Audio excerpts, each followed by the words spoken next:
Quais são os países legítimos? Não só para países, mas como estruturas como um todo. País, empresa, família, igrejas, religiões. Um exemplo de país que é um país legítimo, que respeita a vontade das pessoas, é Mônaco. Mônaco não é um estilo de democracia, ele é um estilo de governança, como se fosse um país-empresa, um país-condomínio. Lá tem mais ou menos 38 mil pessoas. Eu pesquisei muito, conversei com pessoas que já foram lá e não tem nenhuma pessoa que esteja descontente atualmente. É o país que, olha, você está descontente, você pode conversar com a autoridade, que é o rei, conversar ali com os empresários e tentar o condomínio do prédio, das casas, dos prédios, que é um país pequeno, né? 38 mil pessoas, é menor do que muitos bairros de capitais aqui do Brasil, das cidades capitais aqui do Brasil. Então, 38 mil pessoas é um problema fácil de resolver. E se você não consegue resolver, você tem que se mudar do país. Diferente do Brasil. O Brasil, tu não resolve o problema, azar o teu. Vai fazer o quê? Um país com um território gigante, com uma população gigante. Tu vai ficar vivendo aqui descontente com as regras brasileiras. Para se mudar é muito difícil. Eu dei esse pulo comparando com o Brasil, mas voltando a Mônaco. Mônaco é mais fácil de resolver esses problemas. Tem menos pessoas e as regras são mais coerentes. Mônaco a pessoa chama paraíso fiscal, né, e tal. Porque é um país que quer ter essa característica, é um país que tem identidade própria, é um país muito bom, né? Então não confundam as coisas. Mas Mônaco tem ruas públicas maravilhosas. Olha, lá não é pública no sentido terra de ninguém, como tem aqui no Brasil. Em Mônaco, a rua não é pública, e sim faz parte daquele condomínio. É uma área comum. Então, temos que entender o significado das coisas.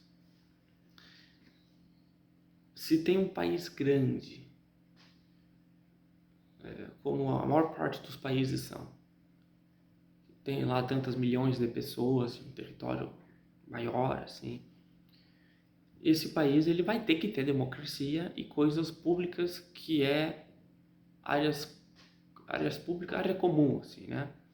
Área que ninguém pode chegar lá e criar uma casa, área que ninguém pode chegar lá e fazer um território, áreas que são do governo, que são do Estado, que todo mundo, pelo menos a maior parte das pessoas concorda. Aqui são ruas, aqui são parques, aqui são isso, são aquilo, respeitamos aqui, maravilha. E dentro desses países maiores, tem que ter democracia, porque são muitas correntes de pensamentos diferentes, são muitas pessoas, muitas diferenças sociais. Então, nesse sentido, tem que ter democracia. Agora, em Mônaco não precisa ter esse tipo de democracia, porque lá também tem liberdade sem voto do sentido mais brasileiro, assim, ou americano. Mônaco é um país pequeno, não tem necessidade disso. É um país legítimo. É um reino legítimo. Agora, São Marino. São Marino já é uma república, com um território um pouco maior que Mônaco, e também é um país legítimo. Porque quem está em São Marino concorda ficar em São Marino. Se você concorda em ir morar em um país comunista com 1 milhão de habitantes, que todo mundo concorda, que as pessoas que estão descontentes podem debater, opinar ou se mudar do país, ou talvez se 500 mil pessoas quiserem se separar dos outros 500 mil, podem se separar. Se existir um país desse, vai ser um país natural, um país legítimo, onde todo mundo concorda com o comunismo.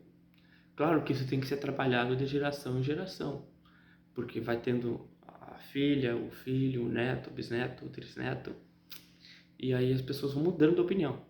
Aí isso tem que ser trabalhado, tem que ser debatido, né? Tem que entender. Mas, dizendo agora, nessa primeira geração do país, Se 1 milhão de pessoas concordarem em ficar em um país comunista, vamos dividir assim, força de trabalho, como vai ser, vai ter assembleia, vai ter votação, vai ter, como que é, o nome técnico de a mão de obra, o controle de fábrica para os próprios operários, maravilha. Um país onde todo mundo concorda, vai ter 500 empresas, 1 milhão de pessoas, essas 500 empresas vão trabalhar nisso. Se o empregado de uma quer sair, se reunir com outra e fundar outra, pode fundar outra, sempre na ideia comunista de dividir os lucros. Uma empresa cooperativa sem patrão. Pode ter agricultura, pode ter metalúrgica, pode ter de tudo, turismo. Desde que todo mundo concorde com esse comunismo e que não seja uma coisa agressiva. E dada a experiência que nós temos através da história, esse país comunista não ia ser muito rico, nem bem desenvolvido. Provavelmente não ia dar certo. Mas pelo menos iam tentar, né? Iam ver como é que é. E mesmo que não fique muito bom, se 1 milhão de pessoas quiser ficar nesse suposto país comunista, tendo uma vida de classe baixa, mas todos iguais e felizes, maravilha para eles.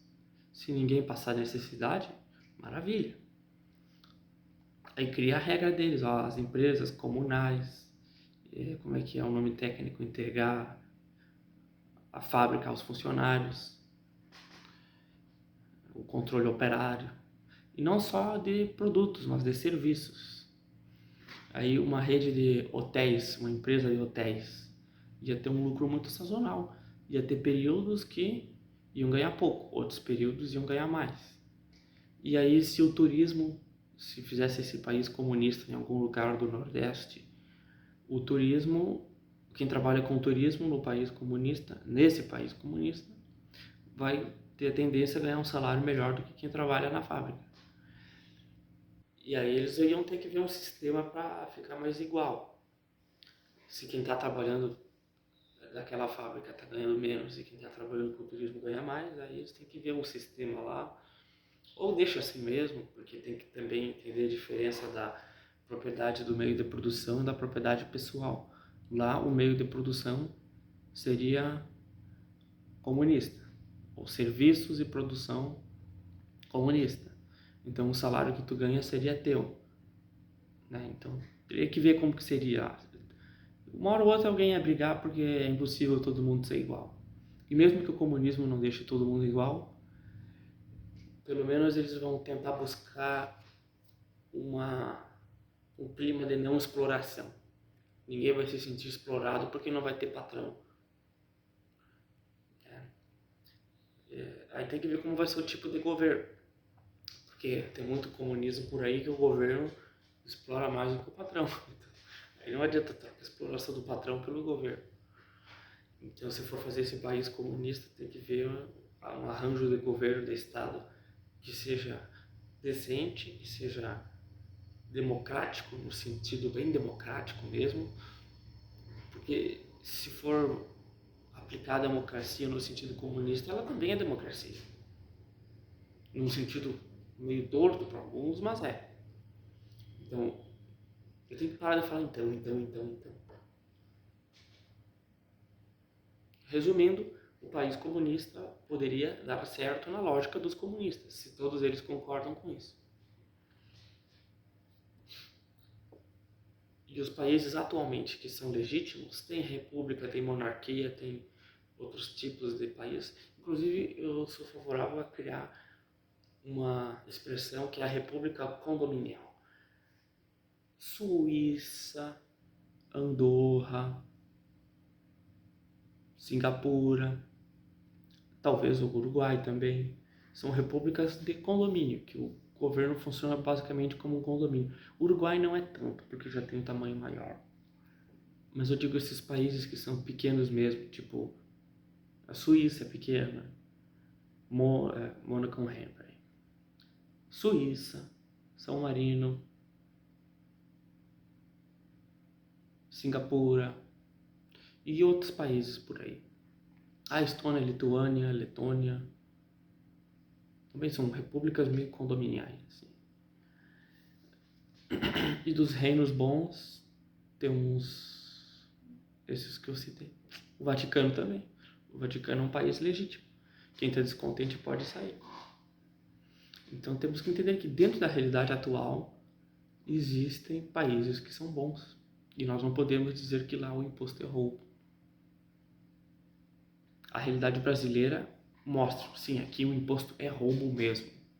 A maior parte dos impostos aqui são roubo. Infelizmente as pessoas já estão acostumadas.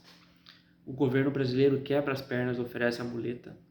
Infelizmente as pessoas aqui, os brasileiros, estão mal acostumados. Tem pelo menos 20 a 30% da população que vive majoritariamente de auxílio do governo. Isso é uma tragédia. Isso é horrível. Isso não é tirar pessoas da pobreza. O governo Lula tirou 30 milhões da pobreza. Mentira, nenhuma pessoa saiu da pobreza. A não ser que tenham conseguido um emprego. Mas o emprego quem deu foi o mercado, não foi o Lula. Então o Lula não tirou a gente da pobreza, nem o Bolsonaro, nem o Lula, nem o Michel Temer, nem a FHC. O que tira a gente da pobreza é trabalho.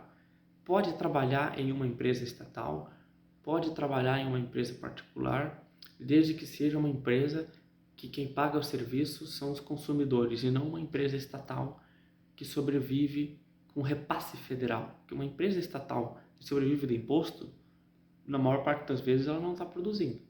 Mas se for uma empresa estatal que realmente produz para o mercado, produz para o seu funcionário, produz para o cliente, é uma boa empresa estatal ou uma boa empresa privada. Então, só sai da pobreza quem trabalha do jeito natural.